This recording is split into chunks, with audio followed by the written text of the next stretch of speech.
নমস্কার। সকল ভক্ত বন্ধুদের সাদর আহ্বান জানাই বিশ্বজনীন বার্তায়। বিশ্বজনীন বার্তায় আমরা প্রতি শুক্রবার সৎ প্রসঙ্গ শুনি। প্রসঙ্গটির শিরোনাম সৎ প্রসঙ্গ। তো আজকে আমরা যে কথা শুনবো সেই কথার তো কোনো তুলনাই হয় না ঠাকুরের কথা। এর থেকে ভালো কথা তো আর কিছু নেই। ঠাকুর বলছেন, আমাকে কি মনে হয়। ঠাকুর নিজেই বারে বারে জিজ্ঞাসা করতেন, কখনো শ্রীম মাস্টারমশাইকে, কখনো ভক্তদের। তা এখানে স্বামী চেতনানন্দজি মহারাজ তার শ্রীরামকৃষ্ণের সান্নিধ্যে বইটিতে সেই প্রসঙ্গটি একটু আলোচনা করেছেন। তো আজকে আমরা সেই প্রসঙ্গটি শুনব। ভক্ত বন্ধুরা এক এক করে আসতে শুরু করেছেন। সকলকেই শুভ সন্ধ্যা জানাই। রূপা, অমিতা, আর ঠিক বুঝতে পারছি না ছোট ছোট ছবির মধ্যে, শুভ সন্ধ্যা। ঠাকুর মায়ের শ্রীচরণে সাষ্টাঙ্গ প্রণাম নিবেদন করে, শ্রী গুরুকে স্মরণ করে আমরা শুরু করব আজকের কথা। অমিতা, রূপা, শুভ সন্ধ্যা।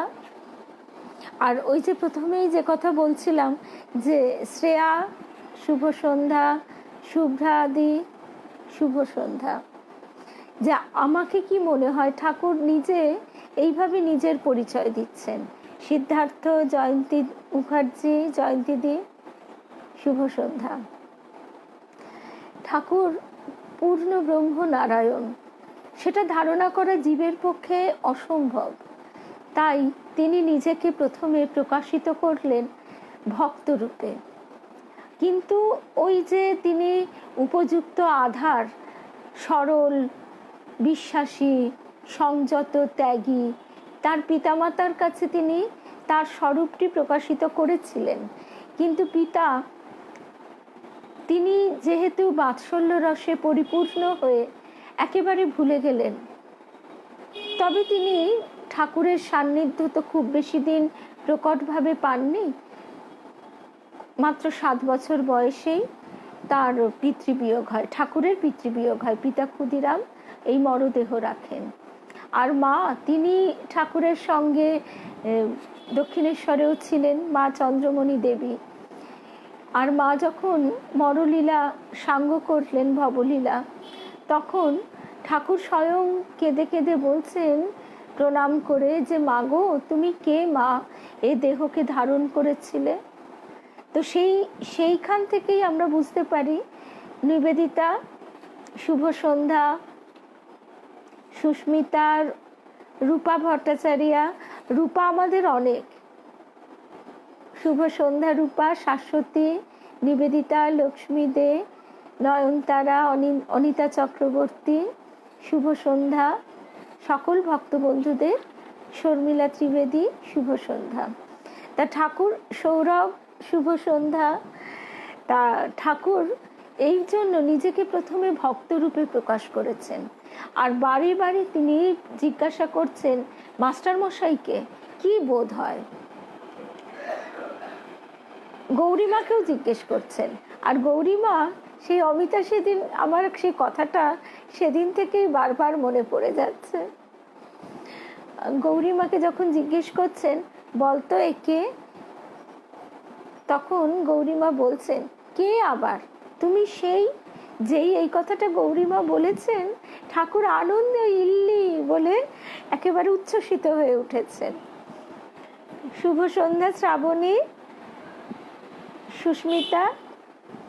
তাই আজকে আমরা যে প্রসঙ্গটি শুনবো, একদম এখানেও সেই মহামায়ার, যেমন কৃষ্ণের ক্ষেত্রেও, কৃষ্ণের জন্মের পর বসুদেব আর দেবকী, তাদের কখনো কখনো মনে হচ্ছে যে স্বয়ং বিষ্ণু তিনি আমাদের কোল আলো করে এসেছেন। তাহলে আমাদের ভয় কি? তাহলে আমাদের তো তিনিই রক্ষা করছেন।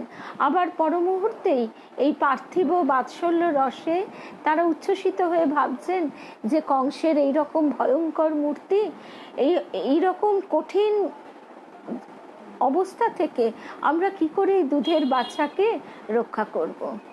কিন্তু মা যশোদা আর নন্দ রাজা, তাদের মনে এ ভাব একবারেও আসলো না। কারণ তারা একেবারে শুদ্ধ বাৎসল্য রসে,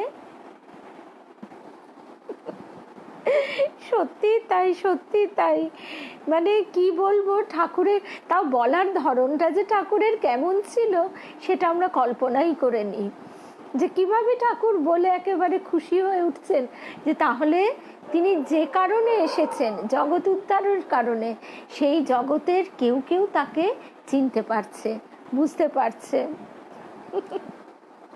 সত্যি গো শিখা, শুভ সন্ধ্যা।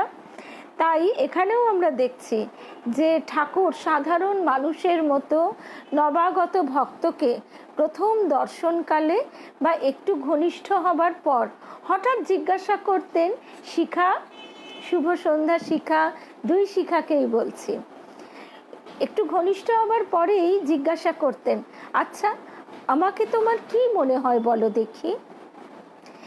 তিনি আবার একথা সবাইকে জিজ্ঞাসা করতেন না, কেবল যাদের আগমনের কথা পূর্বে যোগদৃষ্টি সহায়ে জেনেছিলেন তাদেরকে মূল্যায়ন করবার জন্যই ওই কথা জিজ্ঞাসা করতেন। এবারে বিভিন্ন ব্যক্তি বিভিন্ন রকম উত্তর দিত।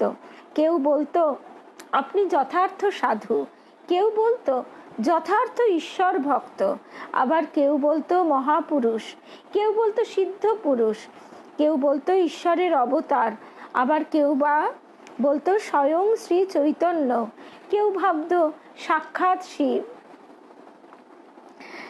একদম। কিন্তু শ্রাবণ, তুমি তো একেবারে বিদায় নিয়েছো।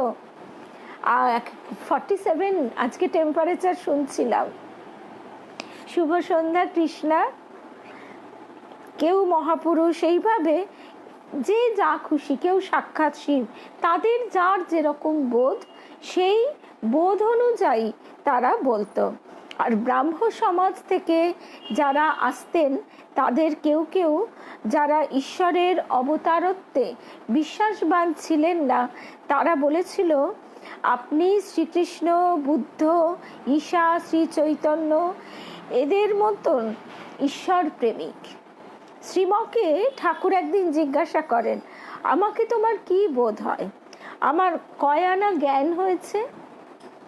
উত্তরে শ্রীম বলছেন, আনা একথা বুঝতে পারছি না, তবে এরূপ জ্ঞান বা প্রেম ভক্তি বা বিশ্বাস বৈরাগ্য উদার ভাব কখনো কোথাও দেখিনি। আরেকদিন শ্রীম বললেন, আপনাকে ঈশ্বর স্বয়ং হাতে গড়েছেন, অন্য লোকেদের কলে ফেলে তৈরি করেছেন, যেমন আইন অনুসারে সব সৃষ্টি হচ্ছে। ঠাকুর শুনে হেসে বলছেন, ওরে বলে কি রে? শেষে বললেন, ঠাকুর শেষে বলছেন, মাইরি বলছি, আমার যদি একটুও অভিমান হয়। ঠাকুর কি করে নিজেকে প্রকাশ করবেন সেই জন্যে কতভাবে তিনি তার সঙ্গে করে তো কলমির দল নিয়ে এসেছেন, এবারে তাদেরকেও একটু একটু করে বোঝাচ্ছেন। একবারেই যদি আমাদের ঘাড়ে কেউ 10 মণ পাথরের বোঝা দিয়ে দেয় আমরা তো বুঝতেই পারবো না। ঠিক সেই রকম ঠাকুর নিজেকে প্রকাশ করলে আমরা সে জ্যোতি। আমি কি বলতাম, অমিতা খুব ভালো কথা বলেছে, তখন আমরা কে কিভাবে ছিলাম কেউ জানি? কেউ জানি না। কি জানি, হয়তোবা অবাক হয়ে তাকিয়ে থাকতাম, বুঝতেই পারতাম না। বোঝার মতন তিনি শক্তি না দিলে আমরা কেমন করে বুঝি বলো? তার কাছে, তার দিকে আমরা তো সবাই সত্যি মাঝে মাঝে মনে হয় আমরা যদি তখন থাকতাম, নিশ্চয়ই ছিলাম, আর আমরা নিশ্চয়ই তার ভালোবাসায় গলে গিয়ে, কারণ তিনি মেয়েদের জিজ্ঞাসা করতেন যে হ্যাঁ রে তোরা কি দিয়ে ভাত খেয়েছিস? শুভ সন্ধ্যা দোলন, মধুরিমাদি, কি দিয়ে ভাত খেয়েছিস?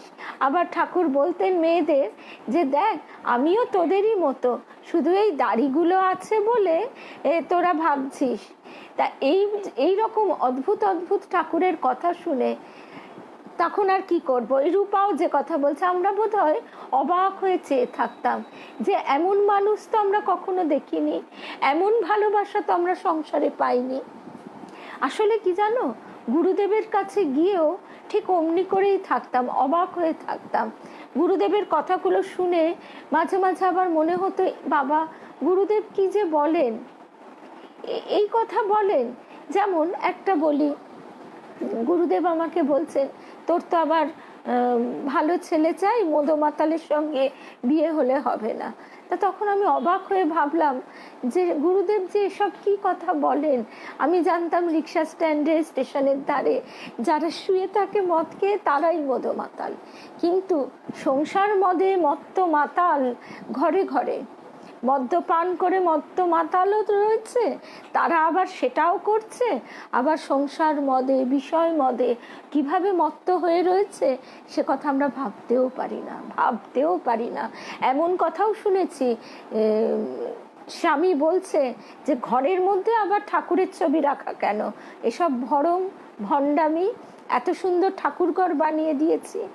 তাহলে বলো যে আমরা কি বলতাম, আমরা ঠাকুরের ভালোবাসায় একেবারে গলে মিশে যেতাম। তারপরে যে কথাটা বলছি, শ্রী রামকৃষ্ণের আমিটা চিরদিনের জন্য মরে গিয়েছিল। জ্ঞানাগ্নি তার আমিটাকে পুড়িয়ে দগ্ধ দড়ির মতো করে রেখেছিল।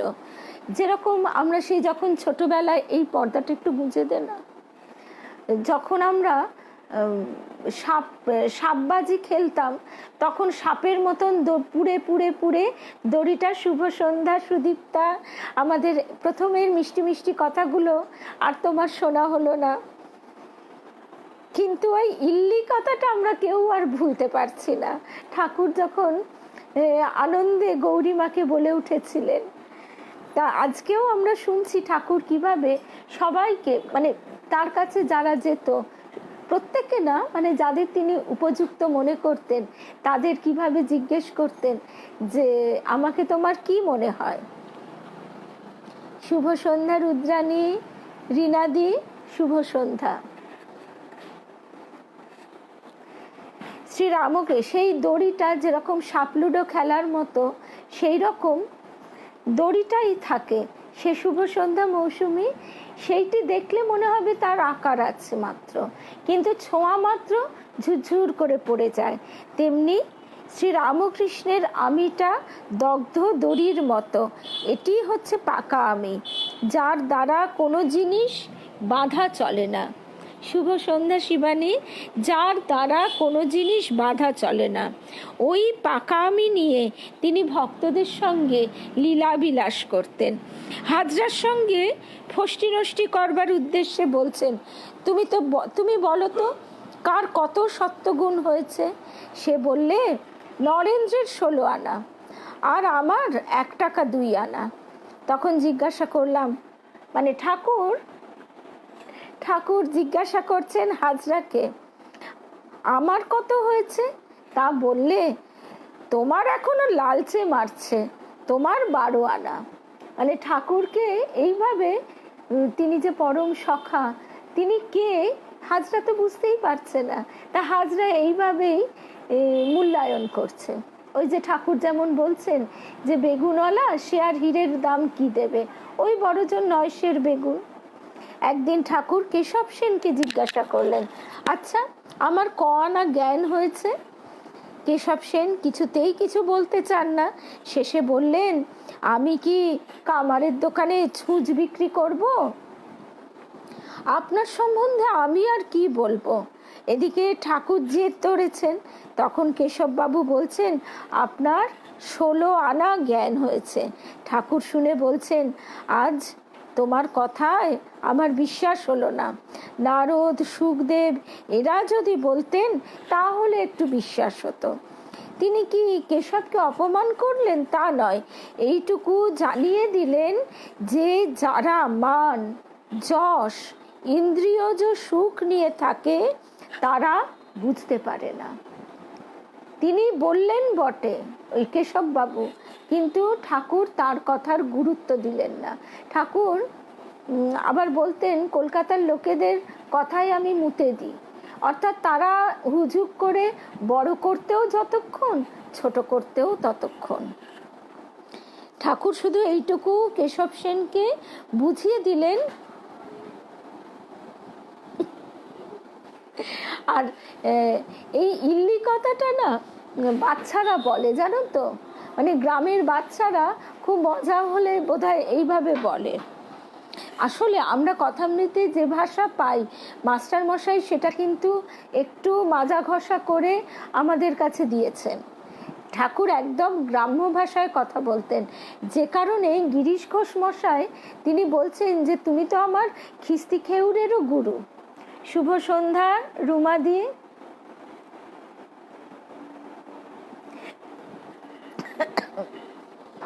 একদম সিদ্ধার্থ যে কথা বলছে, যে ভক্ত ভৈরব গিরিশ ঘোষ বলছেন ব্যাস বাল্মীকি জারিয়ত্তা করতে পারে না।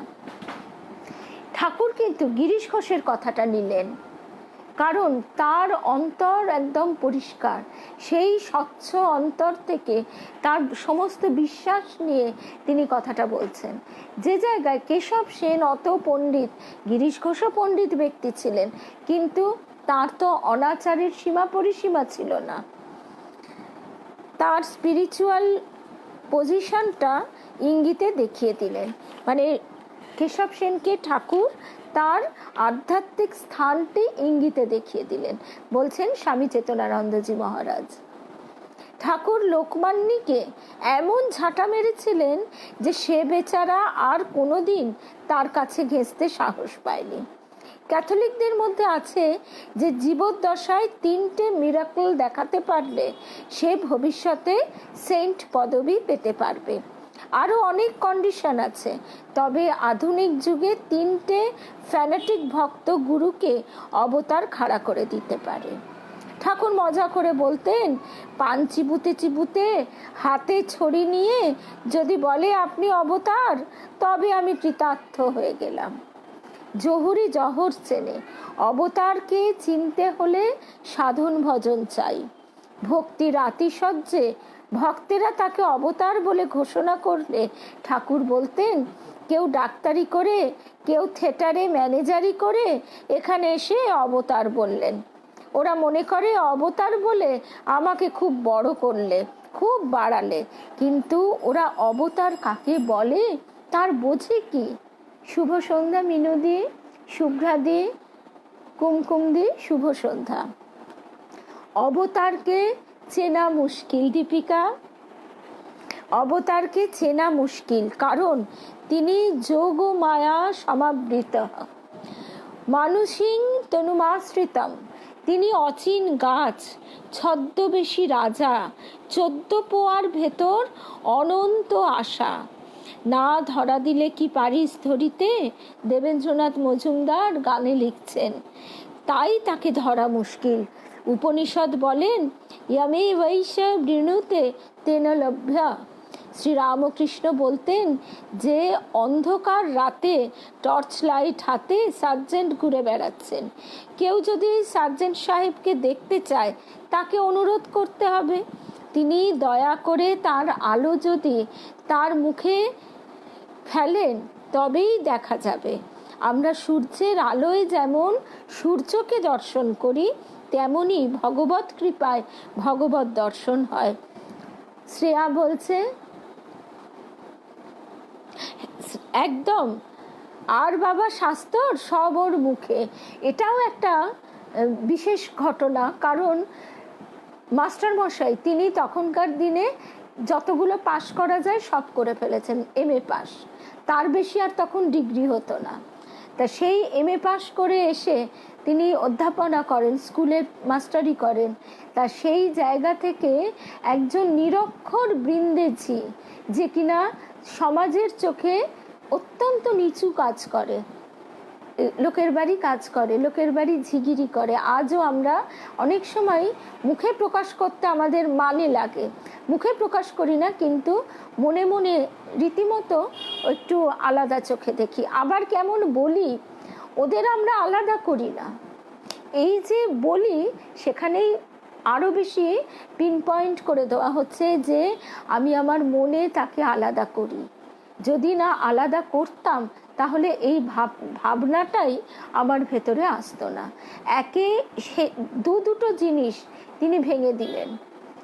সে সমাজের চোখে নিচু কাজ করে, আর সে মেয়ে, একজন নারীর মুখে মাস্টারমশাই এই কথা শুনে থমকে গেলেন। শ্রীম বলছেন যে তার পরিচয় তিনি প্রথম তার কাছ থেকে পেলেন, যার কাছ থেকে পেলেন তার পরিচয় কি? মেয়ে মানুষ বৃন্দেছি।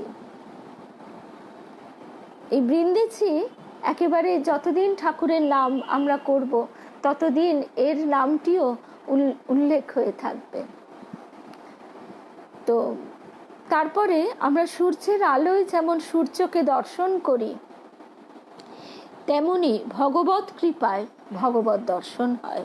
শ্রীরামকৃষ্ণ বিভিন্ন সময়ে বিভিন্ন ব্যক্তিকে বিভিন্ন রূপে দর্শন দিয়েছেন। এই দর্শনগুলির দ্বারা প্রমাণিত হয় যে তিনি ছিলেন বহুরূপী ঈশ্বর। আমাদের শ্রী শ্রী মাও তাই। মাকে তো দেখে আরও বোঝা যেত না।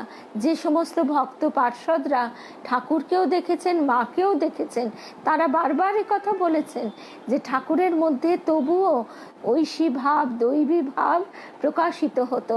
সব সময় তিনি ভক্ত নিয়ে দেবালয়ে বাস করতেন, মানে অধিকাংশ সময়ে সমাধিস্থ হয়ে রয়েছেন। সেদিনে আমরা গৌরীমার কথাই শুনলাম। গৌরীমা ঢুকে দেখছেন যে একটা প্রহ্লাদের ছবি দেখে তিনি একেবারে ভাবস্থ, ভাব সমাধিস্থ হয়ে রয়েছেন।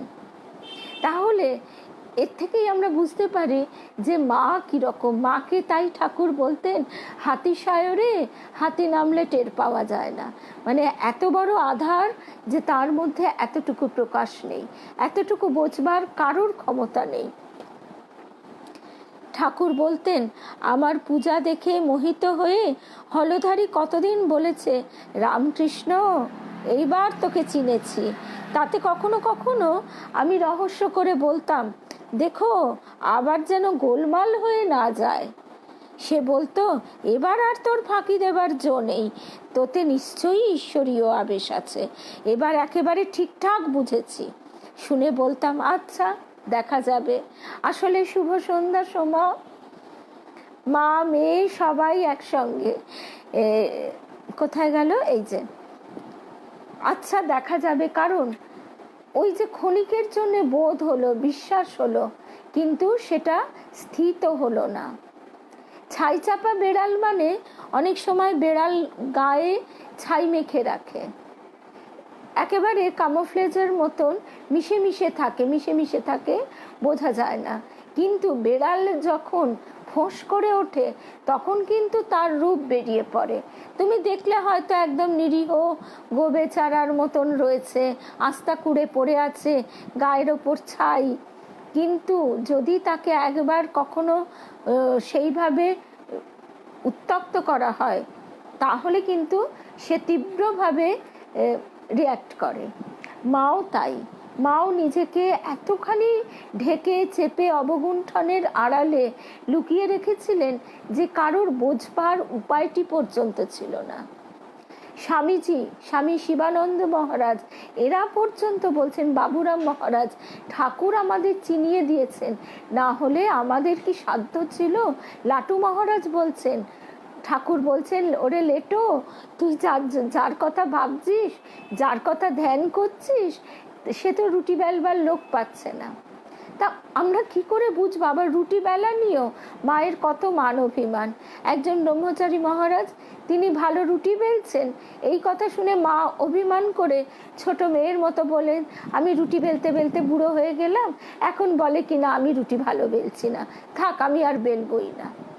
তারপরে এই যে রাধি, সে তো কত রকম। রাধির জন্যে মা কি করছে, ওই কোয়ালপাড়ায় জগদম্বা আশ্রমে তীরধনুক নিয়ে কাক তাড়াচ্ছেন। তাহলে আমরা ভাববো কি করে যে তিনি স্বয়ং জগন্মাতা। সেই কোয়ালপাড়ার রূপ আজকে দেখলে আমরা কল্পনাও করতে পারবো না। খুব চিন্তা করে ভাবনা করে তবে কল্পনা করতে হবে যে সেই যুগে সেই সময় কীরকমটি ছিল কোয়ালপাড়া জগদম্বা আশ্রম। সেইখানে স্বয়ং জগন্মাতা এই অনন্ত আকাশের তলায় চুপটি করে বসে আছেন একটি পাগলি মেয়েকে নিয়ে, ভাইঝিকে নিয়ে। সে যোগমায়া। এ কে বিশ্বাস করবে? না করা সম্ভব? কুয়োর ব্যাঙ কোনোদিন ভাবতে পারে সমুদ্রে কত বড় বড় প্রাণী থাকে? কখনো ভাবতে পারে না। এই তো সৌরভ, দীপিকা, ওরা সমুদ্রের তলা দেখে একেবারে স্তম্ভিত, কতটা স্তম্ভিত সেটার ভাষায় প্রকাশ করতে পারবে না। তাও তো ওরা তলায় একদম, সেটার কথাতেও আরেকটা কথা মনে পড়ে গেল, যে ওরা তো তাও একদম সেই ডুবুরির মতন পুরো একদম স্কুবা ডাইভিং করেছে, আর আমি তো তাও ওপর থেকে দেখেছি, স্নরকেলিং যাকে বলে। তাই দেখেই মানে সারা রাত দু চোখের পাতা এক করতে পারিনি। কেন? নার্ভগুলো এত উত্তেজিত হয়ে পড়েছিল। এমনকি আমার হাজব্যান্ডকে আমি বোঝাতে পারছিলাম না, বলতে পারছিলাম না যে কি উজ্জ্বলতা, কি অদ্ভুত, কি আশ্চর্য। তাহলে তিনি ঠাকুরকে কি করে আমরা বুঝবো? এই যে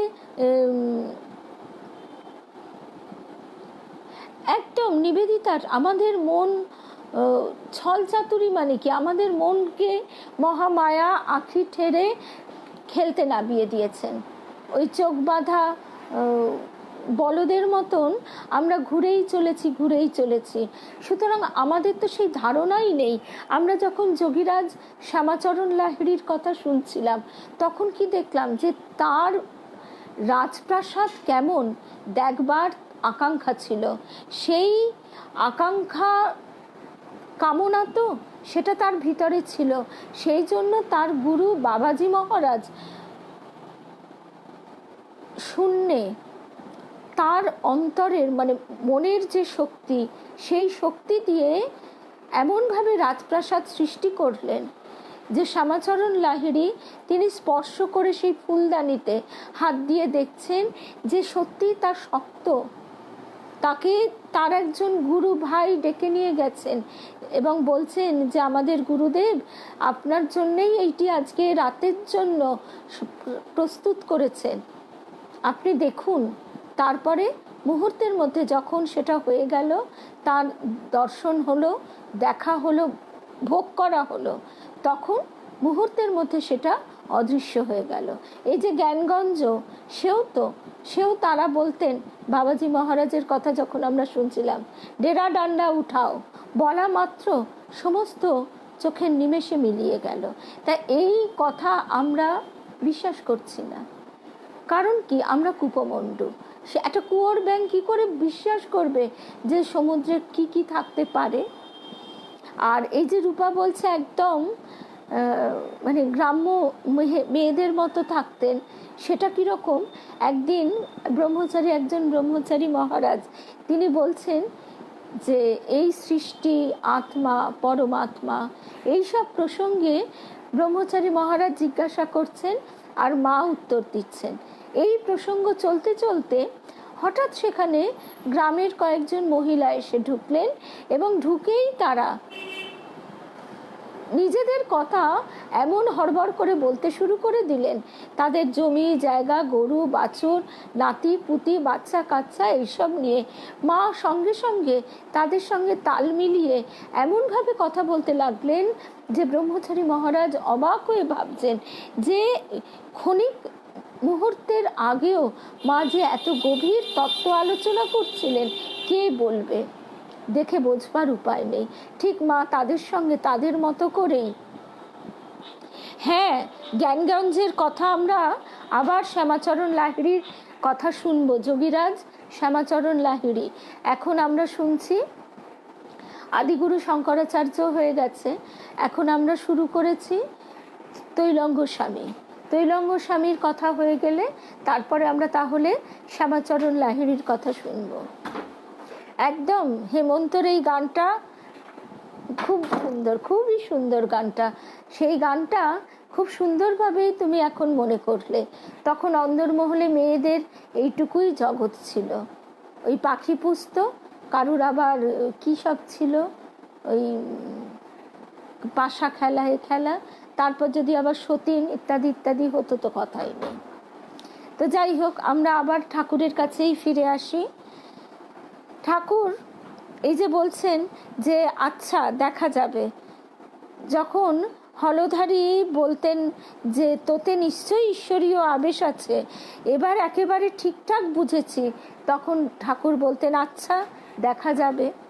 অর্থাৎ মহামায়ার ভেলকিতে আমরা যে মুহূর্তে তাকে ভুলেও যেতে পারি, সে কথা আমরা নিজেরা কল্পনাও করতে পারি না। আমরা ভাবি আমাদের জ্ঞান, বুদ্ধি, বিচার সব বুঝি খুব পাকা হয়ে উঠেছে, কিন্তু মহামায়ার কৃপা না পেলে সে জ্ঞান, বুদ্ধি, বিচার কখনোই স্থিত হয় না। এরপর মন্দিরের দেব সেবা শেষ করে এক টিপ নস্যি নিয়ে হলধারী যখন শ্রীমদ্ ভাগবত, গীতা বা অধ্যাত্ম রামায়ণ আদি শাস্ত্র বিচার করতে বসত, তখন অভিমান মানে অহংকার,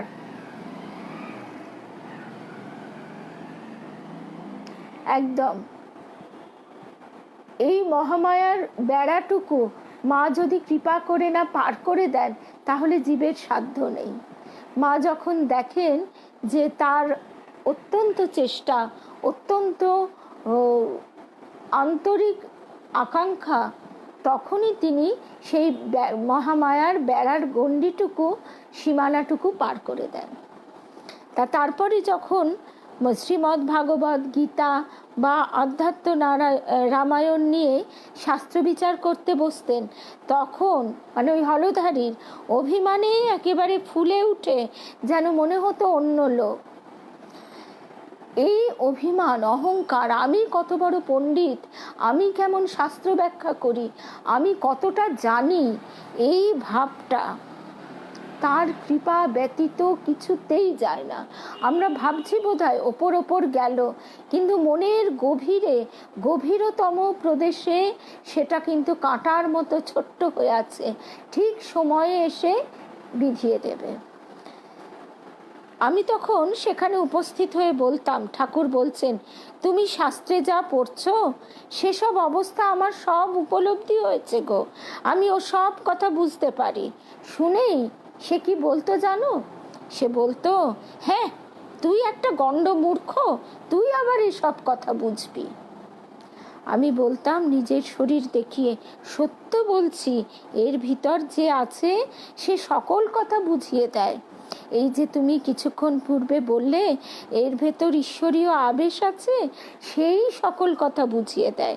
হলধারী ওই সব কথা শুনে গরম হয়ে বলতো, যা যা মূর্খ কোথাকার, কল্কিতে কল্কি ছাড়া আর ঈশ্বরের অবতার হবার কথা কোন শাস্ত্রে আছে? তুই উন্মাদ হয়েছিস, তাই ওই রূপ ভাবিস। হেসে বলতাম, এই যে বলছিলে আর গোল হবে না, কিন্তু সে কথা তখন কে শোনে? অহংকারের যে কি প্রবল ঢেউ, আমরা যদি একটু এদিক ওদিক তাকাই আর সেটা যদি দেখতে পেয়ে যাই একবার, তাহলেই বুঝতে পারবো যে সেই প্রবল ঢেউ থেকে তিনি যেন আমাদের রক্ষা করেন। আমরা মায়ের চরণ আঁচল ধরে মায়ের কাছে একান্তভাবে প্রার্থনা করি, এই অহংকারের প্রাবল্যে ভাসিয়ে দিও না। এই রকম একাধ দিন নয়, ঠাকুর বলছেন অনেক দিন হয়েছিল। পরে একদিন সে দেখতে পেল ভাবাবিষ্ট হয়ে বস্ত্র ত্যাগ পূর্বক বৃক্ষের উপর বসে আছি।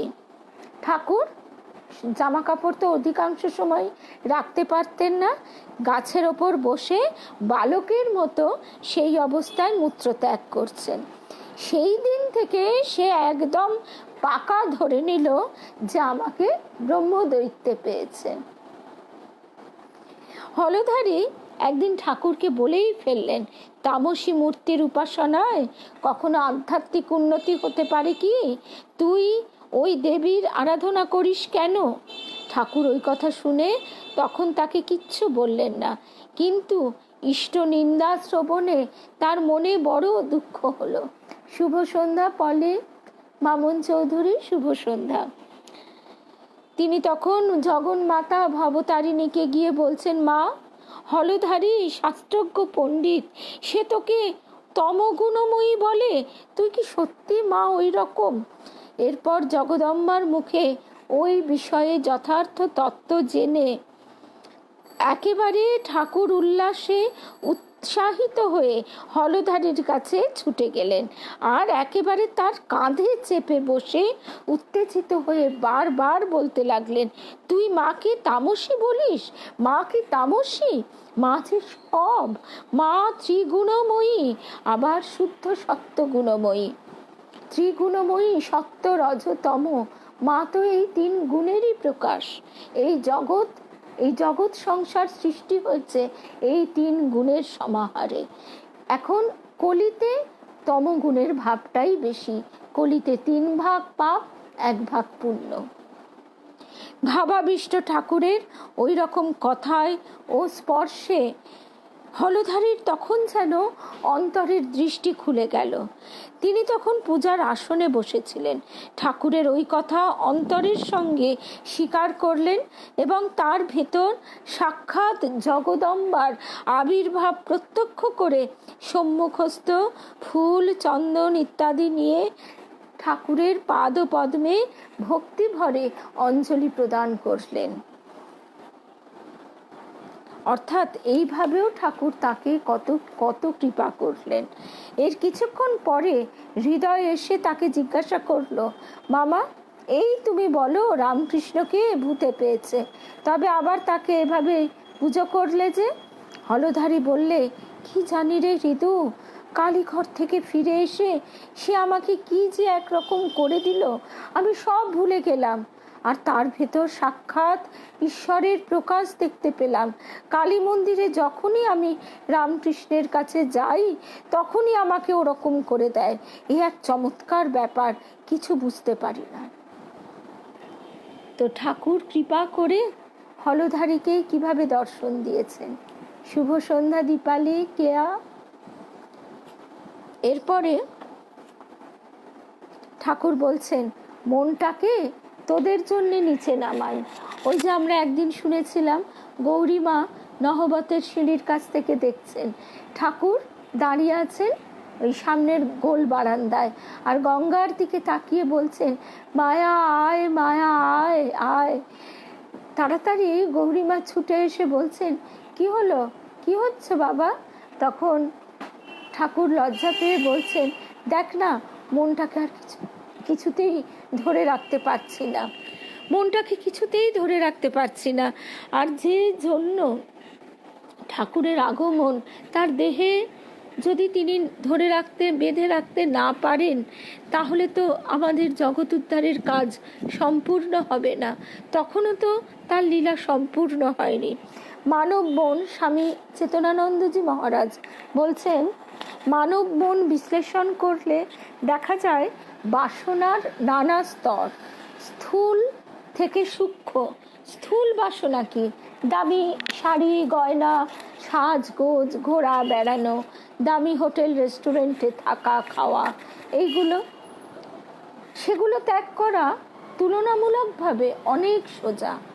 স্থূল থেকে সূক্ষ্ম, সূক্ষ্মতর, সূক্ষ্মতম প্রভৃতি সোপান অতিক্রম করে মানুষ যখন বাসনাহীন হয় তখনই ঈশ্বর দর্শন করে। বাসনাসমূহের মধ্যেও আবার প্রতিদ্বন্দ্বিতা আছে। কীরকম? যেমন কাম প্রবৃত্তিকে দাবিয়ে কাঞ্চন কামনা জাগলো।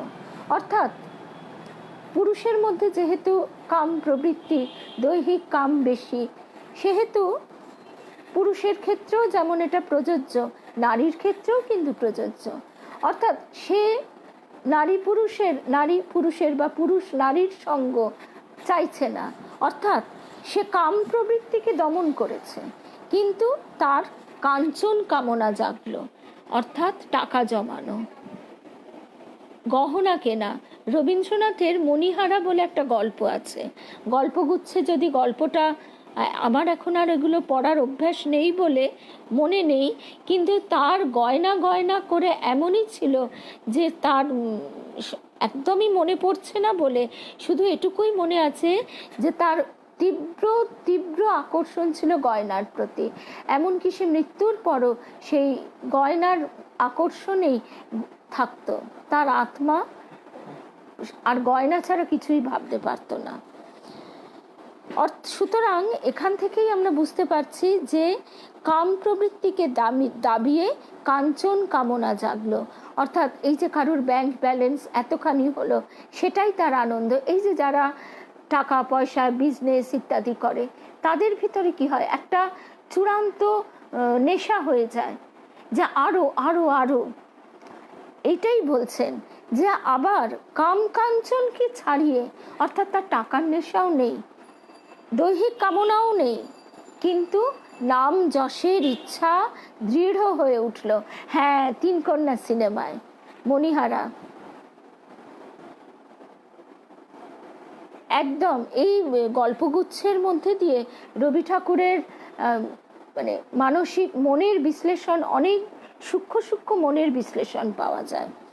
তারপরে আমরা যে কথায় ছিলাম, তারপর হচ্ছে যশোলোভ, নাম যশের ইচ্ছা, যেটা কিনা বলা হয় গেরুয়াধারী সাধুদেরও আক্রমণ করে। তারা কামকাঞ্চন ত্যাগ করেছেন, কিন্তু তাদের নাম যশের প্রতি একটা সূক্ষ্ম আকাঙ্ক্ষা থেকে যায়। এই বাসনা জালের হাত থেকে নিষ্কৃতি পাওয়া খুব কঠিন। মা বলছেন না যে একটা সন্দেশ খাবার আকাঙ্ক্ষা থাকলেও জন্মাতে হবে।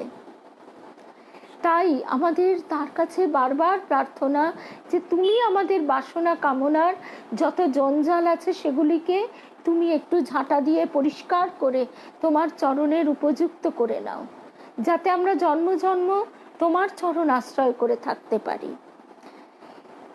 বাসনার লেশ থাকতে ঈশ্বর দর্শন হয় না, অতএব ছোট ছোট বাসনাগুলি পূরণ করিয়া লইবে এবং বড় বড় বাসনাগুলি বিচার করিয়া ত্যাগ করিবে। একটা উদাহরণ দিলে সুবিধা হয়, যেমন আমাদের খুব একটা রেস্টুরেন্টে খাবার ঝোঁক নেই, ইচ্ছাই জাগে না। অনেকে জিজ্ঞেস করেছে যে আমার পুত্রও চায় কিনা। সে একটা সময় স্কুলে পড়ার কালে বন্ধুদের কি বলে ওটাকে, বন্ধুদের প্রভাবে তার ভেতরে এই ইচ্ছেটা জেগেছিল, জাগতো, সে চাইতো। তখন এমন কি মানে এতটাই তার ইচ্ছা জেগেছিল যে সে বন্ধুদের কাছে মিথ্যে কথাও বলেছে, কারণ না হলে বন্ধুরা বুলি করবে। তা এই কথাগুলো শুনে আমার খুব দুঃখ হতো। তা এখন কি উপায়? তাকে আমি যদি সেগুলো করাই, তাহলে সেগুলো করতে করতে অগ্নিতে ঘৃতাহুতি দেবার মতো একটা ছোট বাচ্চার মনের ভিতরে সেটা তো আরও চাহিদা বাড়তে পারে। কোনো উপায় না দেখে একমাত্র মাকে, ঠাকুরকে, গুরুদেবকে বলতে শুরু করলাম।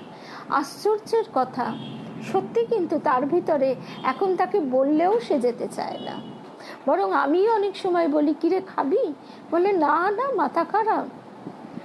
আচ্ছা, আরেকটা কথা, আমার একবার যেরকম ওই ভজহরি মান্নায় খাওয়ার ইচ্ছে ছিল, কারণ অনেক সময় কি হয়, যেহেতু এগুলো বাঙালি রান্না, আমার হাজব্যান্ড বলে তুমি নিজেই তো এত রান্না করতে পারো, আবার ওই বাঙালি রান্না খেতে বাইরে খাওয়ার কি দরকার। তবু ইচ্ছা হয়েছিল। তা এবারে সেটা তীব্র ইচ্ছা হলো, তখন ঠিক করেছিলাম এই যে ঠাকুরের এই কথাটা, যে ছোট ছোট বাসনাগুলি পূরণ করিয়া লইবে। তখন আমরা খেতে খেতে বারে বারে মনকে জিজ্ঞাসা করছি যে কতটা আনন্দ হচ্ছে, কতটা ভালো লাগছে, আর ভালো লাগাটা কতক্ষণ স্থায়ী হচ্ছে। তারপরে যেহেতু নানা রকম রোগ ব্যাধি আছে, এগুলি খাওয়া তো শরীরের পক্ষেও অনুচিত, তাহলে আফটার অল কি পাচ্ছি আমি। এইভাবে বিচার বিশ্লেষণ করতে করতে ইচ্ছাটাই তিনি কৃপা করে সরিয়ে দিলেন। ইচ্ছাটা যদি না থাকে, তাহলে আমি যদি শত গয়নার দোকানেও বসে থাকি, আমার কিছুই আসবে যাবে না। আর আমার হয়তো একটাও গহনা নেই, কিন্তু মনের ভেতর তীব্র আকাঙ্ক্ষা, তাহলে কিন্তু সেই বাসনার জালে আমি আটকেই রইলাম। এইটাই আমাদের ভালো করে বুঝতে হবে। ঠাকুর বলছেন বাসনার লেশ থাকতে ঈশ্বর দর্শন হয় না, অতএব ছোট ছোট বাসনাগুলি পূরণ করিয়া লইবে এবং বড় বড় বাসনাগুলি বিচার করিয়া ত্যাগ করিবে। মনটা বড় পাজি, কিছুতেই বসে থাকতে চায় না, বলছেন স্বামী চেতনানন্দজি মহারাজ। অথচ অথচ মানুষের সুখ শান্তি নির্ভর করছে এই মনের শান্ত অবস্থার ওপর। অনেকের অনেক কিছু থাকলেও সবসময় যেন একটা কিসের একটা তার কষ্ট। আবার অনেকে কত আনন্দে থাকে, কত অল্পে সন্তুষ্ট হয়ে। আমরা বাসনার বেড়া কেটে জোর করে মনটাকে ওপরে তুলতে চেষ্টা করছি, আর ঠাকুর জোর করে ছোট ছোট এক আধটা বাসনা ধরে এক আধটা বাসনা ধরে মনটাকে নিচে নামিয়ে রাখতেন ভক্তদের কল্যাণের জন্য। তার মনের স্বাভাবিক গতি ছিল নির্বিকল্পের দিকে, সেখান থেকে মন নিচে আসতে চায় না। বাসনা লীলাময়ী, রহস্যময়ী। ঠাকুর তার অনুভূতির দ্বারা ওই দুর্গেয় রহস্য উদ্ঘাটন করে বলছেন, সাধারণ মানবের মন গুচ্ছ লিঙ্গ এবং নাভি সমাশ্রিত সূক্ষ্ম স্নায়ুচক্রেই বিচরণ করে, অর্থাৎ আহার নিদ্রা মৈথুন। বঙ্কিমচন্দ্রকে ঠাকুর জিজ্ঞাসা করলেন, ঠাকুর জিজ্ঞাসা করায় বঙ্কিমচন্দ্র এটাই উত্তর দিলেন। তাই শুনে ঠাকুর বললেন, যেমন মূলো খেয়েছ তেমন মূলোর ঢেকুর তুলছ। অর্থাৎ এই দেহজ সুখ, সেটার মধ্যে আহারও পড়ে। আমরা জিভের স্বাদের জন্য খেয়েই যাচ্ছি, 10 রকম আয়োজন করে, লোভে জিভের স্বাদে। হ্যাঁ, তার সঙ্গে সব রকম দেহজ সুখ। মন থাকে কোথায়? ওই গুচ্ছ লিঙ্গ এবং নাভিতে। এই 3টে চক্রের উপরে আর উঠতে পারে না। কিঞ্চিত শুদ্ধ হলে, ঠাকুর আমাদের পরিষ্কার বলে দিচ্ছেন, কিঞ্চিত শুদ্ধ হলে ওই মন কখনো কখনো হৃদয় সমাশ্রিত চক্রে উঠে জ্যোতি বা জ্যোতির্ময় রূপাদির দর্শনে অল্প আনন্দ অনুভব করে। নিষ্ঠার একতানতায় বিশেষ অভ্যস্ত হলে কণ্ঠ সমাশ্রিত চক্রে উঠে থাকে। অর্থাৎ বারবার নিষ্ঠা এবং অভ্যাস। এই যে লালজি মায়েদের সঙ্গে কথা বলছেন, কেন? মায়েরা হচ্ছেন অনাঘ্রাত পুষ্প। তারা নিজেদের গোপীভাবে লালজির সেবা করে চলেছেন নিরন্তর। সেই ছোট্ট কচি বয়সে এসছেন, সেই সময় তারা কারুর বাড়িতে ওই যে সৌম্যর চুল আঁচড়ে দিচ্ছেন, সবাই নিশ্চয়ই দেখেছ, কি অপূর্ব, কি অপূর্ব। মায়েরা একটা জল ছাড়া কিচ্ছু খান না, তাও গৃহীর ঘরে রাখা জল থেকেও নয়, একেবারে কেনা নতুন জল, বাজারের জল বলে তারা গ্রহণ করেন। কারণ কি? এই যে আমাদের আলস্য, জড়তা, আমাদের কামনা বাসনা, আমরা ভাবছি বোধহয় কামনা বাসনার ঊর্ধ্বে বেশ উঠে গেছি। আদৌ নয়, আদৌ নয়। এই মুহূর্তে আমরা বলতে পারবো, দাঁড়িয়ে আছো তুমি একই ঘর ভরা মোর শূন্যতারি বুকের ওপরে? পারবো না, বলে তো লাভ নেই। কেউ বলতে পারবো কিনা যথেষ্ট সন্দেহ। সুতরাং নিষ্ঠার একতানতায় বিশেষ অভ্যস্ত হলে কণ্ঠ সমাশ্রিত চক্রে উঠে থাকে, এবং তখন যে বস্তুতে সম্পূর্ণ নিষ্ঠা হয়েছে তার কথা ছাড়া অপর কোনো বিষয়ে আলোচনা তার পক্ষে অসম্ভব প্রায় হয়। আর তা শুনে বিষয়ী লোকেরা বলে, শুধু ঠাকুর ঠাকুর করলে চলবে? সব তো বেশ তোমার মুখের সামনে পেয়ে যাচ্ছ, আর তুমি বসে বসে ঠাকুর ঠাকুর করছো। তারপর তারা বলবে যে তোমার এরকম ভাবে দিন চলে, আমাদের অনেক কাজ থাকে, অনেক কিছু করতে হয়, তোমার মতো একঘেয়ে জীবন আমাদের চলে না। এখানে উঠলেও সে মন নিম্ন অবস্থিত চক্র সমূহে পুনর্গমন করে। ওই সময়টা আমরা কিছুক্ষণের জন্য পাই তার কৃপায়, যদি পাই তো ধন্য। তারপরে আবার সেই নিচে নেমে যায়, সেই খাওয়ার চিন্তা, সেই তো মানে বেশ ভালো মন্দ খাবো, দেহ সুখ, সেটাও তো এক প্রকার দেহ সুখ। দেহের যত্ন করব যাতে লোকের কাছে বেশ সুন্দর দেখায়। শুধু লোকের কাছে কেন, নিজেও আয়নায় দেখব। এইভাবে আমরা সব সময় মনকে যদি এই পর্যবেক্ষণ করি তাহলে আমরা বুঝতে পারবো যে এই মনকে কিভাবে আমরা গঠন করবার চেষ্টাটা করতে পারি। আর ঠাকুর মা তো বারবার বলছেন একটু এগিয়ে আয়, বাকিটা তিনিই করে নেবেন। এবার সেখানে উঠলেও সেই মন নিম্নে অবস্থিত চক্রসমূহে পুনর্গমন করে ওই নিষ্ঠা এককালে ভুলেও যেতে পারে। কিন্তু যদি কোনো প্রকারে প্রবল একনিষ্ঠা সহায়ে কণ্ঠের ঊর্ধ্বদেশস্থ ভ্রু মধ্যস্থিত চক্রে তাহার গমন হয়, তখন সে সমাধিস্থ হয়ে যে আনন্দ অনুভব করে তার কাছে নিম্ন চক্রাদির বিষয় আনন্দ উপভোগ তুচ্ছ বলে প্রতীত হয়। এখান থেকে আর তার পতনের আশঙ্কা থাকে না। এখান থেকেই কিঞ্চিত মাত্র আবরণে আবৃত পরমাত্মার জ্যোতি তার সম্মুখে প্রকাশিত হয়। সুতরাং আজকে আমরা এই অবধি শুনলাম যে আমরা অন্তত এটুকুও যদি চেষ্টা করি, আজে বাজে বক বক না করে, যেটা অপ্রয়োজন সেই চিন্তা না করে, অতীতের চিন্তা না করে, কি করেছি সেগুলো না ভেবে আমরা যদি শুধুমাত্র তার মুখের দিকে চেয়ে তার মুখচ্ছবি চিন্তা করি, তাহলে সেই মুখচ্ছবি ক্রমশ আমাদের মনোদর্পণে পরিস্ফুট হয়ে ওঠে। তখন ওই কালি ঘষতে ঘষতে, যে রুদ্রাণী বলছে না সংসারের মায়ায় আচ্ছন্ন হয়ে যায়, তা সেই মায়া কালিটা নিজেদেরও ঘষতে হবে।